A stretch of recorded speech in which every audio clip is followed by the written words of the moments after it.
Last class we spoke about like communication within the table of organization, how those communications happen. And I'm a little bit struggling with it to communicate things that I want to say. So we're going to spend a little bit more time on it. Yes? Okay, I'm getting, maybe it's the, thank you for speaking up there. We also got the fan going. I know that maybe drowns it out a little bit. Is that better? Shall I go on? Or okay. We thought the tie was going to solve the problem, but we'll see here. So we were talking about communication within the table, and I was saying that I want to kind of work on this presentation and improve it as time goes on. I'm not totally happy with it, but I know there's some things that are important that we want to communicate.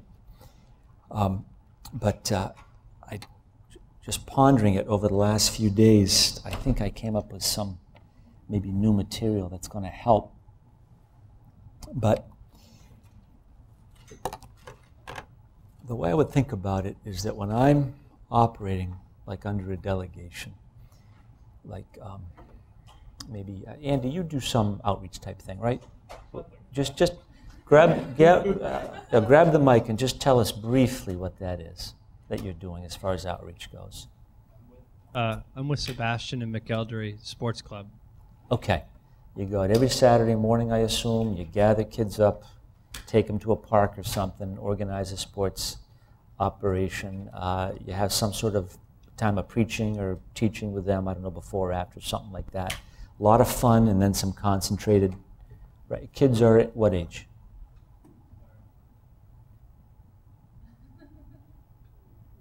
We're targeting 9 to 16. 9. Okay, great. So you have a wide range there of capacities and maturity.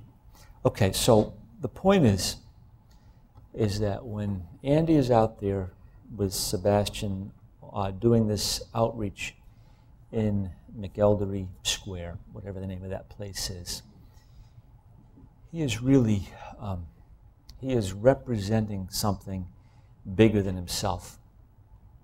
He's really out there under a delegation. He's out there certainly in our name.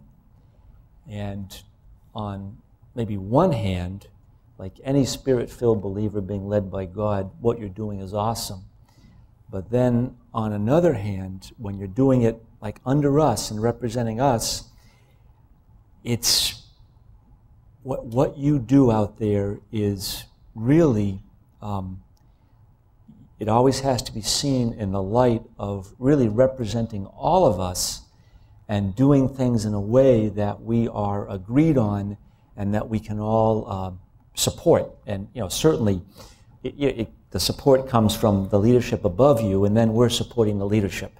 So even if I didn't agree maybe with some specific thing you were doing on a Saturday morning, like who am I? I'm just a body member, but I know that the organization is approving it. So in that sense, because I'm just a team player as a body member, I am supporting what you were doing, even though maybe I would do it different, or if I were over you, I might ask you to do some things different. That goes out the window because it's those decisions have been made. And in whatever capacity, I've had a seat at that table. As a body member, I can always write Pastor Schaller an email or a letter and say, look, what about this? And then, certainly we have various roles in the church and various, opportunities to communicate. But that's all behind us now. The policy is written, the procedure, the protocol is established. You are out there operating, and when you're out there, it is like you are representing us. You're representing Andy Castro, but you're representing Sebastian. You're representing all of us, and in that sense, you're really like a man who is under authority. And so in that sense, like your life is not your own. And we could take that all the way back, like in a sense, all of our lives, once we've signed up to work for Christ, in some sense our lives are not our own. But working in the organization, there's a whole new accountability that comes in. And I just want to, this is a little bit off the subject, but I just want to share this with you, that there's some organizations, some churches, that when you I don't know exactly how it goes, but when you're working there, there have been times where someone shows up at your house and says, I'd like to take your personal computer, you know. It's like, geez, do I have to give you my computer? No, you don't, but if you don't, you're not going to be working for us anymore. We'd like to see your computer and what's on it. And then they take the computer out and they take it to one of these forensic organizations, and they scan the whole computer, and they're looking for things on the computer that should not be there, you know? And on the one hand, it's like, my gosh, that's quite an interesting invasion of privacy. And then on the other hand, like, you know, as a church, as an organization that's not just about making money, but it's, I mean, our spirituality and our morality and integrity is like very, very important. This would be something that I would be very, very interested in. You know, we don't do that at Greater Grace, but it would be a very interesting and legitimate exercise, in my opinion. And the point I'm making is that our lives are not our own. So we've got, you know, maybe we'll use you as this is the end. I won't use the word Andy again tonight, but just so Andy's out there. His life is not his own. What he is doing on a Saturday morning, it is really an open book. And we're all very interested in how that's going, what he's doing, because it is representing all of us.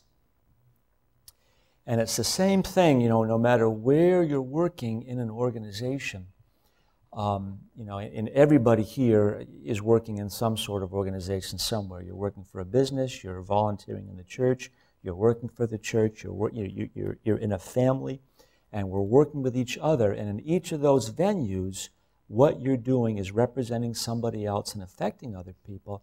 So it's like, you know, we've got this whole thing about, you know, doctrine of privacy, believer priesthood. Believer priesthood, in that sense, is out the window, okay? Why are you operating this way in your job, in your volunteer job working for the church? That's how I wanted to do it, and that's my believer priesthood. No, it's not your believer priesthood anymore. It has nothing to do with your believer priesthood. It has to do with how we have agreed we are going to operate, how we're going to be representing ourselves. And I had this brainstorm today. We had this matrix, or yeah, I guess it is a matrix, a two-dimensional matrix, where, and I'm not going to fill it out again tonight, but on one hand, we have, like, on this side, I think we called it like the body, just how we function in the church or in the body. And then on the other side, we had how we functioned organizationally. Remember this? I hope you all do, because you're going to be tested on it 1 week from today. Or something like that. Yeah, very soon. Okay, this is our last class before the midterm. We'll talk about that in a few minutes.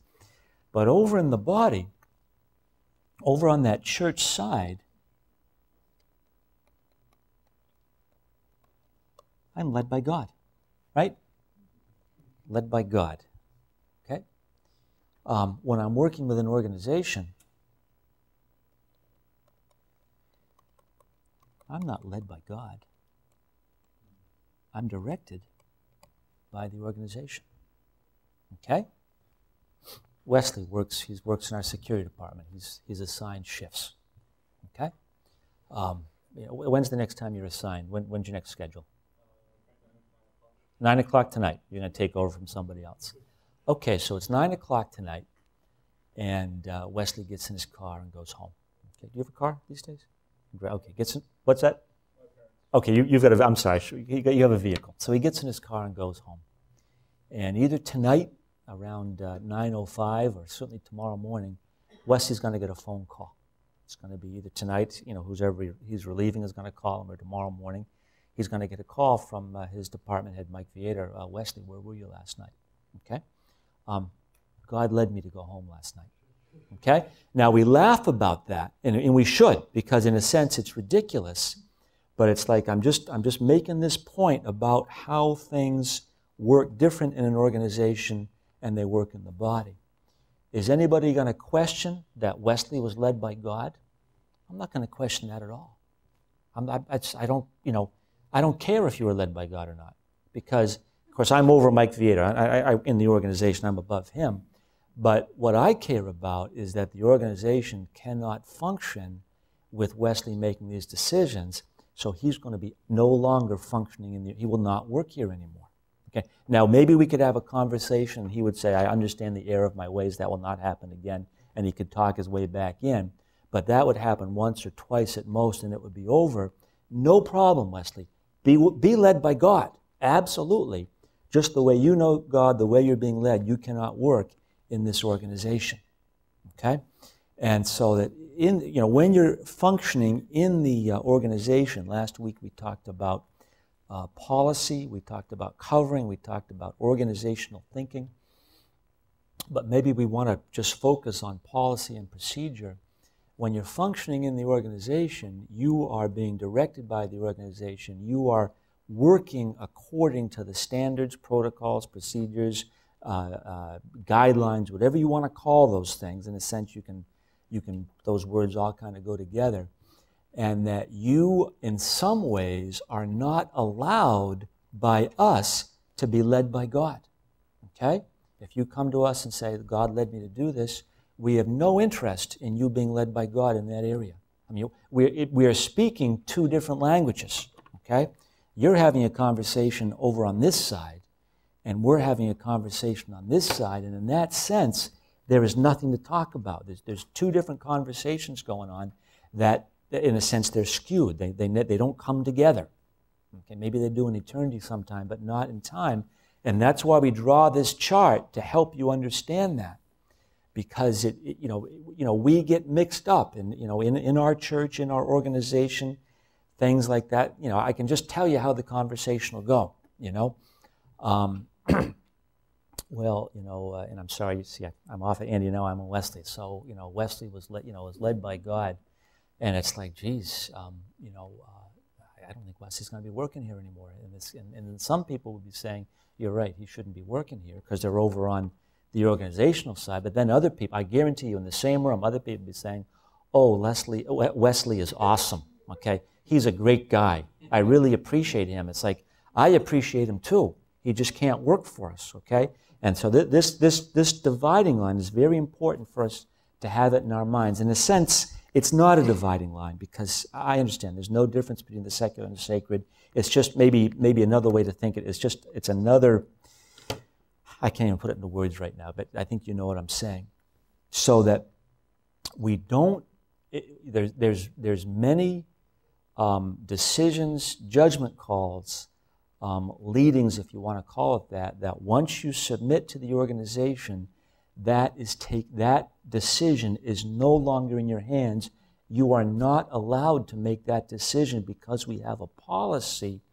And in the best answer you can give in that situation, when another option comes to you is, I cannot do that. If you have any more questions, talk to my boss. And another, we could take Lisa. You're not so much in the cafe anymore, are you? Or are you not? Okay, you worked in the cafe. Anybody work in the cafe here? Not Lisa did. She did a very good worker, by the way. Great team member. We'll be talking about people like her later on tonight. But here I'm in the cafe. Someone comes up. Oh, geez, I'm really hungry. Haven't eaten in 3 days. Well, we have a policy on campus. What's the policy, Mr. Security? Panhandling. Not allowed. You cannot panhandle here. Okay? Doesn't mean we don't love people? Of course not. Do you know what panhandling is? Okay, it's asking for money. Okay? It's someone with a pan with a handle on it. Okay, so he's walking around with the pan by the handle trying to get people to put money in. That's where it comes from. Okay? Tay, you just learned a new English word, panhandling. Okay.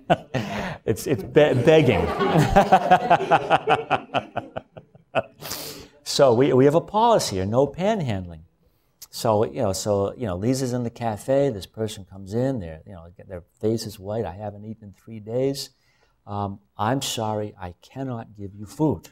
Not only do we not allow panhandling, but I, working under Janet, I have no authorization to give food from the cafe to anybody. I cannot do it. Now, if there was an emergency, if there's an emergency, someone's dying or someone's giving birth in the cafe and they need some water, yeah, you can make those you can make those judgment calls. But it's like what constitutes an emergency? You know, well, is blood profusely coming out of somebody? Has their heart stopped? You know what I'm saying? Those are emergencies. Okay, these other things are not emergencies. And of course, we learn that in this business with experience, that food is not an emergency, no roof over your head is not an emergency. It's 60 degrees out there tonight, right? There's a bridge around the corner, go sleep on it, you will be fine. Okay? It's not an emergency on me to rent you a hotel room. Okay, you got me going down. I got myself going down a road here. Let me get off that road. But so I've made the point that when you're operating in an organization, many decisions are simply taken out of your hands, out of my hands, because of the policy that we operate under. Okay, and it puts me really in a very safe place, and in a sense on a throne where I can like reign over my situation because I'm guarded and surrounded by this policy.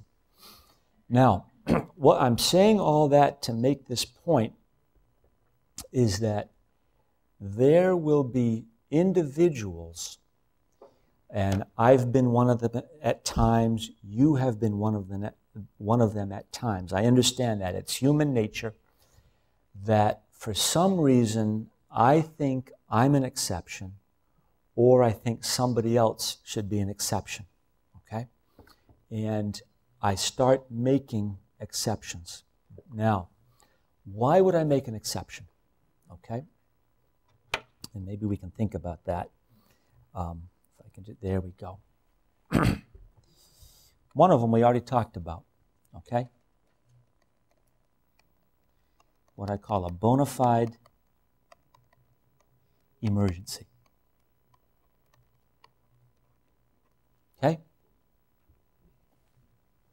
You know, Wesley's mom is called into she's in the ER, and Wesley's led to leave because his mom, it's life and death. He takes off and forgets to make the phone call. He's going to get off the hook on that one, most likely. We'll say to him, look, you got to call us because we got life and death here also. But we would understand that. Bona fide emergency. We know what those are. Okay? You're going to make an exception. Number 2 reason why I would make an exception. And this one is like very, very, very important. They're all important, but I want you to understand these. Number 2 reason why I might make an exception, and get this, is because I disagree with the policy. Okay? I'm in a place, I'm being told to do things a certain way. I don't agree with how I'm being told to do them, so I start what we in football call audibling from the line, right? I start making my own decisions how I'm going to do things. So I disagree with the policy. And then the 3rd reason, and this 3rd one related but not so much related to this, why I would, what's the word? Not digress, but veer away from the policy, is because I, for lack of a more formal way of doing it, I want to do a favor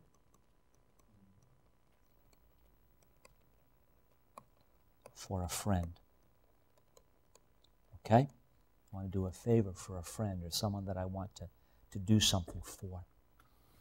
And I know that in certain parts of the world, that favors from a friend or for a friend are the only way to survive. Okay? And some of us know that. Some of us have first-hand experience. I know that this country is not immune to that. I think I know what goes on in politics and in this country, and it's not the most encouraging thing. But in the church, we want to be running sane organizations.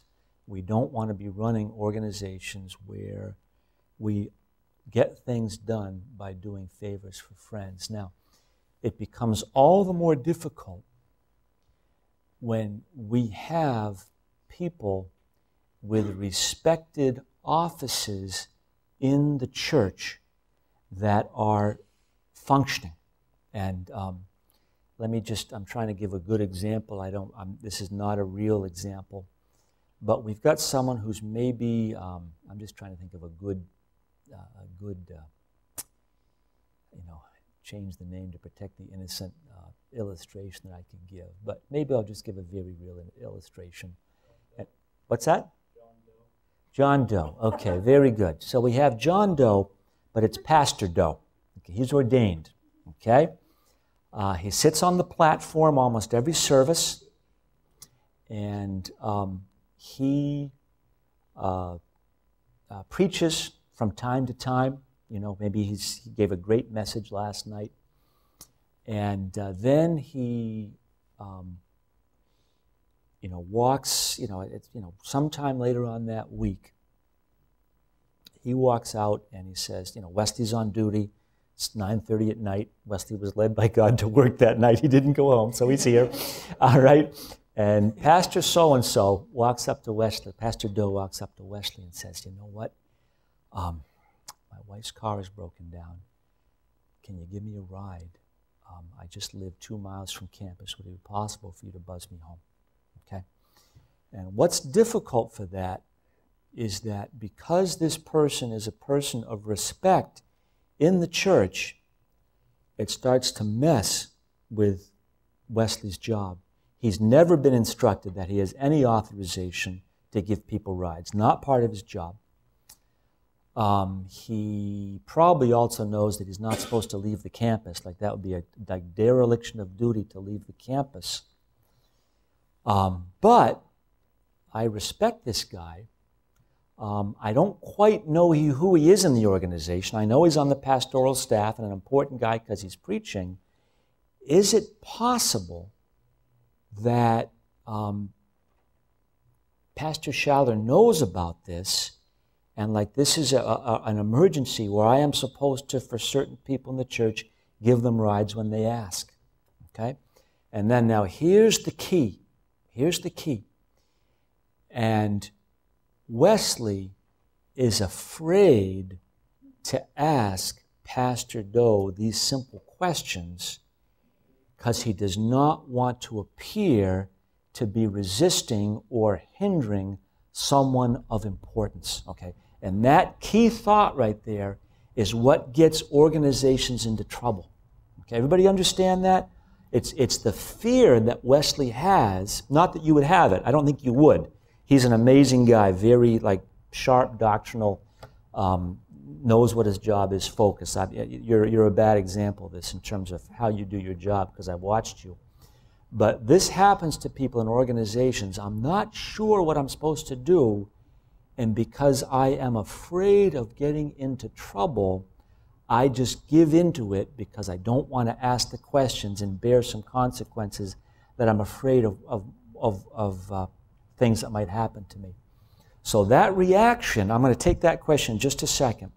That reaction is human nature. Number one, it's human nature, but it's also a sign, it can be a sign or indicative of an unhealthy organization where people are walking in fear and at some level are aware that there's people with undefined authority and are walking around in any given instance and weighing in situations.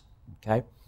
And now, Pastor Doe may be doing this in total innocence. He may just not know what's done and what is not done.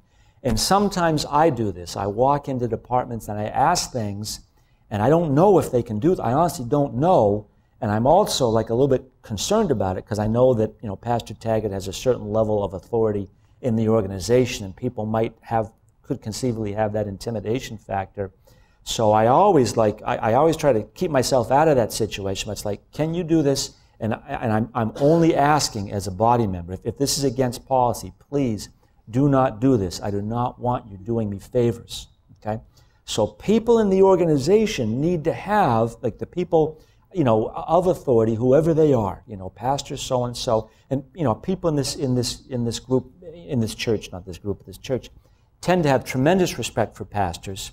And then there's some people, this thinking is still around, and I'm still running into it, that because someone is a pastor, it just gives them some level of authority in the organization, and it really doesn't. Everybody know what I'm saying here? And people have to know that, and we, so on the top side, people have to understand how their words can carry weight. And because I have a title and I start holding forth about my opinion about certain situations, that's going to sway people. And then what can be even more dangerous is maybe I am someone with some position or authority and I don't like the way things are being done, and I start holding forth in public forums about how I would like to see things because I start influencing people and gathering a party around me that this is the way things should be done. And that can be very, very dangerous and unhealthy for an organization, but the rubber can meet the road in just the small details of life, as simple as, can you give me a ride home? Do you have so-and-so's number? I need to get a hold of so-and-so. Can you give me their number? Well, no, I really can't, right? In the finance office, Taya, you can go on the computer, you can get anybody's number. You have, or maybe, you aware of that? Okay, maybe you weren't, but it's all there. You can if you're in the in the accounting software where we have those records. No, I cannot give you those phone numbers. It was very healthy a few months ago. There was a certain overseas missionary I was trying to get a hold of, and I contacted missions, and I said, geez, can I have this person's information? The answer was, no, we cannot give that to you. We can only give that out for certain purposes, and yours is not one of them, and the answer is no. And it bummed me out a little bit for about 15 seconds. Maybe it's still bumming me out because I remember months later. But at like 15 seconds, like, okay. And if I really need that information, I have a venue to get it. But I'm not going to beat up on a secretary who is simply doing her job as communicated to her by her boss to make her to do something that she thinks is not her job. I'll go talk to her boss. And if I'm afraid to talk to the boss because I don't want to deal with the answer, then shame on me. Shame. I am messing with the organization, and thank God that person said no and stop. So it's doing a favor for a friend, and then what can happen in these situations? I'm sorry, Grant, before I go ahead, sir. I think you were about to explain. My question was, what category does that fall under? Because even if you do a favor for somebody that is like a pastor, like you're not really friends with them. Right. Just because they're a pastor. So okay. Do a favor by a friend, for a friend, and I'm fatigued and my words are not going well tonight, or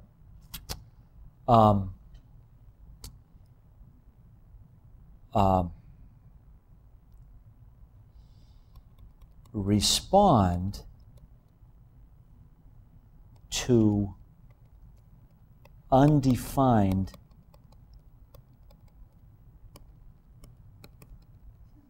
authority, okay? Is that a good way to term that? So maybe that is a fourth category. I'm responding to undefined authority because I'm afraid to say no. I don't want to create, I'm afraid I might be creating a scene or something or might upset this person, so I operate outside of what I should be doing. Now, we're all clear on this so far, okay? Isn't this good? And haven't you all seen this work in your lives one way or another? You know what I'm saying? We've all seen this work, and we want to be building, running, maintaining healthy organizations. And when this stuff is happening, it's a flashing yellow light. Now, you can avoid it somewhat by, let's go back to this one, by doing the best you can to have sane policies that make sense, that people understand why they are, and getting everybody on board. That's why I've spent hours on meetings and communication and getting input from the team, so that when you have these policies, you didn't just make them up yourself and thinking you had it all right and didn't, but you listen to other people, and then in many cases it's not just the people on your own team, but it's you're communicating with the people that it affects also. And there's this term, we don't use it in the church so much, but it's used in the industry, this term stakeholders, people who care because it affects them. But by having, and we're gonna have another lecture or two on policies in the future that I think you really enjoy. But if you have a lot of unsane policies that are unlivable, people will be forced to do this.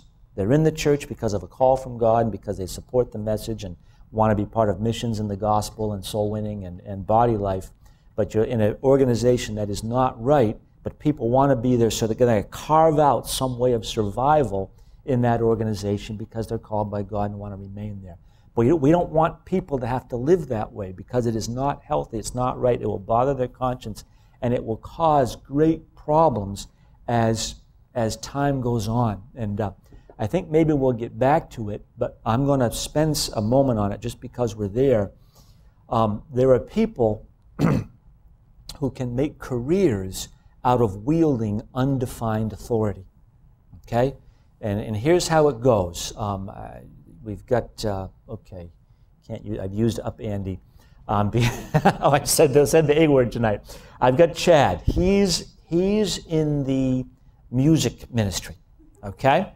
And Chad's in my class. He's enjoyed it. He's given me some good feedback. So I developed this relationship with Chad, like I'm his, spiritual something or other, his spirit. And I have coffee with him. He respects me because he enjoys my class. And tell me, Chad, how's it going? What kind of leader is Pastor Arto? Talk to me about that. In terms of what I taught in my class, how does he measure up in those? Now, Pastor Arto is a very good manager. He's an awesome guy. I would love to work for him. He's not a good example because he's a great leader. But maybe someone who's not like that. And I start to develop a rapport with Chad around what's wrong with the music ministry. And then I start going, it's like, I really think that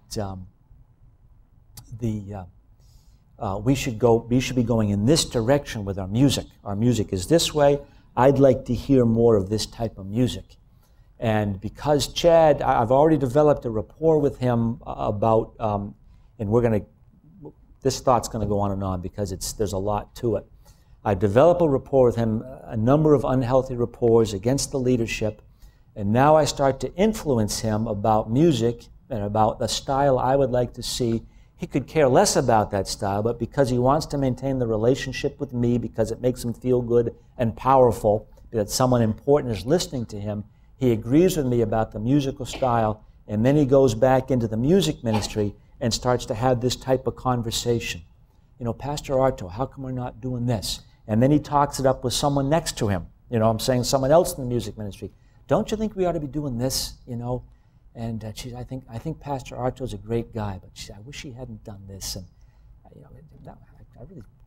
really don't think he treated you right in this situation. And the whole ball is rolling now because of me wielding undefined authority, because I'm unhappy with the authority that the ministry has legitimately and in a bona fide manner given to me, and I want to be something greater than I am, and I start doing these things in the organization.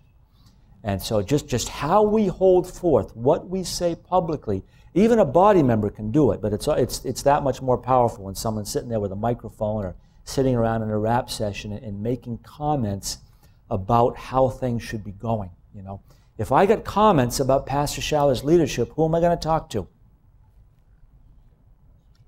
Pastor Schaller.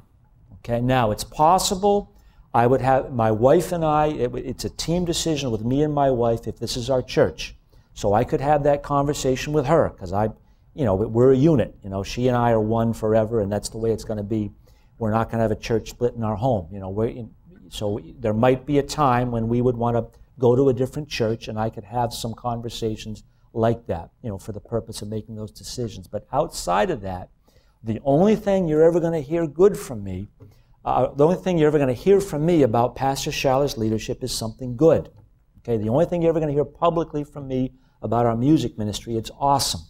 How many people have been to our staff meetings on Tuesday afternoon? A few of us have.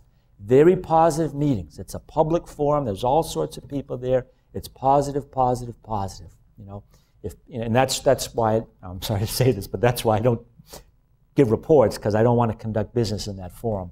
And lots of times the stuff about the finance office just isn't appropriate to talk about in that setting. But this is the thing. So someone comes to me or goes to Taya in the finance office. Can you get me this phone number? Oh, geez, I'm really not supposed to. I know, but for me to get this phone number, I got to go through our church, and I got to get my department head, and it'll take 4 days. I just got to get this number. Can you help me with this? Okay, no problem. And she gives out the phone number, okay? And then that becomes a thing, you know? And then in that other department, how did you get that phone number? Oh, Taya will give it to me. Taya will give it to me, okay? I'll get it for you. I'll get it for you. Don't worry, Taya will give it to me. And then it starts going the other direction also, you know? At best, Taya's conscience is bothered. If it's bothered, that's good. What's bad if her conscience is not bothered, and now she starts going in the other direction and getting favors coming from the other side also.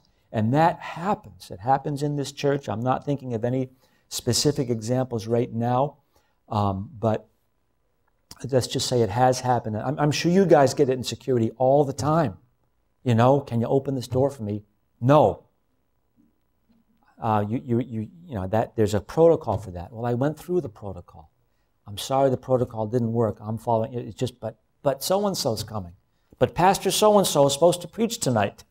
I don't know what to tell you. I can call my boss. That's the best I can do. So sometimes you get Mike on the phone. He's probably available. But my boss is not picking up. Well, what do I do now? Well, the next thing you can call Pastor Taggart. Good luck getting him late at night. Just kidding. But you know what I'm saying? That's how it goes. But it's like there's a venue, but you cannot do unless it's an emergency. Okay? And sometimes you got to make those decisions. So when I am overriding or doing people favors and developing sort of this underground economy, I'm doing it because there's something in my heart about the policy, because of sentimental attachments to people, and again, because of people wielding undefined authority, and maybe innocently, not even knowing they're doing it, but because I want to be seen to be a certain way, I respond to this. And these are flashing yellow and red lights when these things happen. And this type of communication, this is so good and so important and so not taught. You know what I'm saying? Because people don't understand what's behind it. Instead, what will happen is, you'll wait until you do something you're not supposed to do, and then you get crucified, And that's not the way to do it. You know what I'm saying? You tell people up front, you explain to them, you tell them the principles behind it, give them the tools they need to do their job, and then cover them. Why did you do this? Well, Pastor so-and-so asked me. Okay, look, I understand. I would have done the same thing. Next time, I got to cover you, Wesley.